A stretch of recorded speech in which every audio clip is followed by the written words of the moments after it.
Hello everyone, welcome to our channel guys. यहाँ पर आज हम बात करेंगे आईडीबीआई बैंक के रिक्रूटमेंट नोटिफिकेशन के बारे में। ठीक है, ध्यान रखिएगा, स्पेशल कैडर ऑफिसर का रिक्रूटमेंट नोटिफिकेशन है। तो सबसे पहले इंपॉर्टेंट डेट्स के बारे में हम बात कर ले। पहली चीज जो यहाँ मेंशन की गई है, पहली जो चीज यहाँ मेंशन की गई है वो है आपका starting date of online registration, application fee और इंटीमेशन चार्ज। ऑनलाइन मोड में 21 फरवरी से स्टार्ट हो चुका है, कल से स्टार्ट हो गया है। और लास्ट डेट की अगर हम बात करें तो लास्ट डेट यहाँ पे 3 मार्च रखा है, यानी कि टोटल आपके पास 10 डेज का टाइम दिया गया है एप्लीकेशन प्रोसेस को कंप्लीट करने के लिए। ठीक है, नेक्स्ट अगर हम बात करें तो यहां पे मेंशन किया गया है कि cut off date for eligibility criteria, that is age, qualification, experience, सारे पोस्ट के लिए कट ऑफ डेट 1 जनवरी 2023 को रखा गया है। दूसरा, कैंडिडेट को डायरेक्टली स्ट्रिक्टली यहां पे एडवाइस किया जा रहा है कि सिर्फ आप 1 पोस्ट के लिए ही अप्लाई करेंगे, 2 पोस्ट के लिए सेम कैंडिडेट अप्लाई नहीं कर सकता है। अप्लाई कैसे करना है, www.idbibank.in पर जाकर के कैरियर सेक्शन में जाएंगे, देन आफ्टर आप वहां से अप्लाई करेंगे। ठीक है, बेसिक चीजें कंप्लीट हो गई। नेक्स्ट हमारे पास अगर हम डिटेल्स ऑफ वैकेंसी के बारे में बात करेंगे तो ध्यान रखिएगा, टोटल नंबर ऑफ पोस्ट यहां पर, टोटल नंबर ऑफ पोस्ट जो है डिजिटल बैंकिंग और इमर्जिंग पेमेंट, नेक्स्ट है इंफॉर्मेशन टेक्नोलॉजी एमआईएस। ठीक है, इंफॉर्मेशन टेक्नोलॉजी और management information system, total post यहां पर है 114, यानी एससीओ कैटेगरी में हम बात करें तो 114 पोस्ट के लिए रिक्रूटमेंट नोटिफिकेशन किसके द्वारा, आईडीबीआई बैंक के द्वारा जारी किया गया है। ठीक है, रिजर्वेशन की बात करें तो मैनेजरियल कैडर में अनरिजर्व के लिए 31 पोस्ट, एससी के लिए 12, एसटी 5, ओबीसी 20, ईडब्ल्यूएस 7। ठीक है, assistant manager, assistant general manager grade C की बात करते हैं तो 13 पोस्ट जनरल के लिए, 3 पोस्ट एससी, 3 पोस्ट एसटी, 3 के बाद 8 पोस्ट आपका ओबीसी के लिए, 2 पोस्ट ईडब्ल्यूएस के लिए रिजर्व है। डीजीएम ग्रेड डी की बात करें तो यहाँ पे 4 पोस्ट जनरल के लिए है, 2 पोस्ट यहाँ पे एससी के लिए है, एसटी के लिए कोई भी पोस्ट नहीं रखा गया है, ओबीसी के लिए 3 और ईडब्ल्यूएस के लिए 1। Total number of post 114। Clear रहेगा, तो ये हो गई हमारे टोटल नंबर ऑफ पोस्ट की वैकेंसी ब्रेकअप के बारे में। ठीक है, नेक्स्ट हम बात करते हैं एज, एजुकेशनल क्वालिफिकेशन और experience, that is cut off date 1 जनवरी 2023 के संदर्भ में। पहला है digital banking emergent payment, DB और ईपी के लिए तो यहाँ डिजिटल मार्केटिंग का फंक्शनल एरिया रहेगा। मिनिमम एज यहाँ पे 35 है, मैक्सिमम यहाँ पे 45 है। रिलैक्सेशन गवर्नमेंट नॉर्म्स के अकॉर्डिंग लगेगा, यानी वहां पर आपको अप्लाई किया जाएगा। ठीक है, रिक्वायरमेंट क्या है, एजुकेशनल क्वालिफिकेशन बीसी होना चाहिए, बीएससी आईटी, बीटेक, बी किसमें, इंफॉर्मेशन टेक्नोलॉजी, इलेक्ट्रॉनिक्स में, इलेक्ट्रिकल में, कंप्यूटर साइंस में, डिजिटल बैंकिंग में। इसके अलावा अगर कोई मास्टर कर रखा है तो भी यहाँ पे एलिजिबल है, अप्लाई कर सकता है, या एमबीए फाइनेंस मार्केटिंग होना चाहिए। ठीक है, पहली चीज बेसिक क्वालिफिकेशन, उसके साथ साथ आपका एमबीए होना चाहिए finance marketing IT digital banking recognised university से, और कम से कम यहाँ पे 10 इयर्स का एक्सपीरियंस रिक्वायर्ड होगा, जिसमें से 7 इयर्स का एक्सपीरियंस जो है डिजिटल मार्केटिंग में होना चाहिए। दूसरा पोस्ट अगर आप देखेंगे डिजिटल लेंडिंग के लिए तो यहां पे भी सेम एलिजिबिलिटी क्राइटेरिया रखा गया है, एज का अगेन सेम क्राइटेरिया है आपका क्वालिफिकेशन का, बट यहां पर अगर आप देखेंगे तो 10 इयर्स के एक्सपीरियंस में 7 इयर्स का डिजिटल लेंडिंग में आपका टोटल जो है एक्सपीरियंस होना चाहिए। अगर हम डिजिटल बैंकिंग की बात करें, total number of vacancy 7, age यहां पे मिनिमम 28 रखा गया है, मैक्सिमम 40 रखा गया है।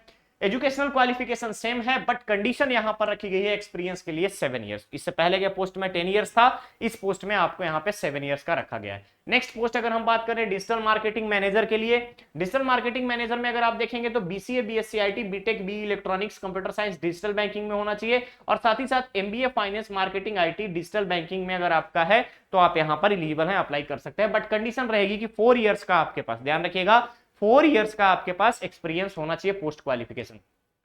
आईटी और एमआईएस की बात करें तो data analytics, architecture management group, इसके अलावा EDW, EDO, project management group, architecture management group. यहां पर अगर आप देखिएगा मिनिमम 35 इयर्स का एज लिमिट, मैक्सिमम 45 इयर्स का। डेटा एनालिटिक्स के लिए ग्रेजुएट होना चाहिए एमए स्टैटिक्स में, इसके अलावा एमएससी स्टैटिक डाटा साइंस वाले भी अप्लाई कर सकते हैं। इसके अलावा बीटेक में अगर हम देखेंगे तो बी इंफॉर्मेशन टेक्नोलॉजी, इसके अलावा electronics communication, software engineering, electrical computer science, और साथ ही साथ एमसीए ग्रेजुएट, एमटेक, एमई वाले भी एलिजिबल हैं, अप्लाई कर सकते हैं। ठीक है, बट कंडीशन यहाँ पे 10 इयर्स का एक्सपीरियंस रिक्वायर्ड है। अगेन आप यहाँ पर देखेंगे आईटीएमआईएस का, आईटीएमआईएस में डिजिटल बैंकिंग में असिस्टेंट जनरल मैनेजर पोस्ट के लिए सेम आपका यहाँ पे एलिजिबिलिटी क्राइटेरिया लगाएगा, सेमी एलिजिबिलिटी क्राइटेरिया लगाएगा और मिनिमम यहाँ पे 7 ईयर्स, 10 ईयर्स की जगह पे एक्सपीरियंस कितना रहना चाहिए, 7 ईयर्स का। ठीक है, नेक्स्ट पोस्ट अगर हम बात करें मैनेजर ग्रेड बी में, तो again same eligibility criteria, but यहां पे एक्सपीरियंस में रिलैक्सेशन मिलेगा 4 ईयर्स का, यानी कि आपको सिर्फ 4 साल का एक्सपीरियंस है तो आप अप्लाई कर सकते हैं।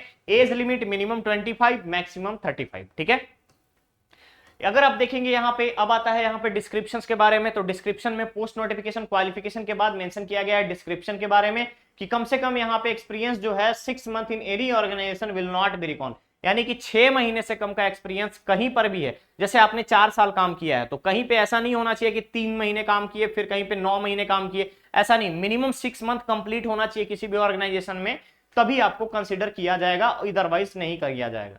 अब आती है बात इमोलुमेंट्स की, तो ध्यान रखिएगा इमोलुमेंट्स है पे स्केल, यहां पर डिप्यूटी जनरल मैनेजर पे स्केल रहेगा 76,000 से लेकर 89,890 रुपए तक का। मैनेजर की बात करें तो 48,170 से 69,810 तक का। असिस्टेंट जनरल मैनेजर 63,840 से 78,230 का। ठीक है, तो ये आपका qualification experience, post qualification experience के आधार पर बढ़ाया जाएगा। अपॉइंटमेंट और पोस्टिंग की बात करें तो सबसे पहले 1 साल के लिए आपका प्रोबेशन पीरियड रहेगा, देन आफ्टर किसी भी बैंक में आपको ट्रांसफर किया जाएगा और वहां पे आपको परमानेंट पोस्टिंग होगी। सिलेक्शन प्रोसीजर की बात करें तो बेसिकली आप देख सकते हैं अफोरसेड पोजीशन के लिए यहाँ पे पहले होगा आपका प्रिलिमिनरी स्क्रीनिंग एग्जाम, जहां पे एलिजिबिलिटी क्राइटेरिया, एज, ये सारी चीजें सेटिस्फाइड होंगी कंपनी के रूल्स के according, then after further proceed किया जाएगा। ठीक है, नेक्स्ट हम देखें नेशनलिटी में, तो आपको ऑलरेडी बता दिया हूं इंडिया सिटीजन या फिर माइग्रेटर। इसके अलावा अगर हम देखें एज क्राइटेरिया भी आपको डीजीएम के लिए directly minimum 35, maximum 45, assistant general manager that is AGM के लिए 28 मिनिमम और मैक्सिमम 40, मैनेजर ग्रेड बी के लिए मिनिमम जो है यहाँ पे 25, मैक्सिमम 35। ठीक है, रिलैक्सेशन अपर एज लिमिट में गवर्नमेंट के नॉर्म्स के according schedule caste schedule tribe के लिए 5 ईयर्स, अदर बैकवर्ड के लिए 3 ईयर्स, एक्स सर्विसमैन या कमीशन्ड ऑफिसर आर्मी वालों को 5 years, person affected by 1984 riots के लिए यहाँ पे 5 ईयर्स क्लियर रहेगा। रिजर्वेशन एक्स सर्विसमैन का यहाँ पे डेफिनेशन बताया गया है सारी चीजों के बारे में।